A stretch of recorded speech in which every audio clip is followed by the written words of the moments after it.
ఏం చేయాలంటే వాస్తవాన్ని ఈ సభ నుంచి కూడా ఒక తీర్మానం చేస్తారు. వాస్తవంగా దేవరమామణి గారి చాలా సార్లు కర్నూలు పట్టణానికి నీళ్లు అందించిన గతం.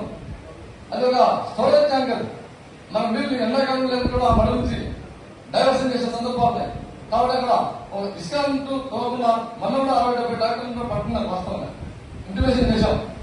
అక్కడ తెలంగాణ గవర్నమెంట్ కూడా మనం ఈ గవర్నమెంట్ నుంచి మనం ఒక రెఫరెండం పెట్టి ఆ ప్రాంతంలో ఇసుకలో ఉన్న కనీసం ఒక 6 కిలోమీటర్ల పరిధి తీసుకుని ఆ నీటి సమస్య మనకు అందుకు ఉండేది. ఆ ఎస్ఎస్ ట్యాంక్ సమస్య ట్యాంక్ లేకపోతే మన మినరల్ ట్యాంక్ ఉంటుంది. కాబట్టి ప్రత్యేక చర్యలు తీసుకోవాలని చెప్పేసి దాన్ని కోరుతున్నాను. అంతేకాక సార్ ఇంకా మీరు బాగా చదివారనే విషయాలు కానీ వాస్తవంగా మీరంతా జిల్లా యంత్రాంగం ఎస్పెషల్లీ మంత్రివర్గ సమక్షం నేను అదే నిర్వహించుకుంటాను. ఒకసారి ఒక రౌండ్ అయింది సార్ కర్నూలు పార్లమెంట్ ఏ గ్రామంలో ఏముందని చెప్పేసి నేను మీ వెంటనే ఉండగా ఒక 4 రోజులు మీరు వెంట చెబుతాను ఖచ్చితంగా.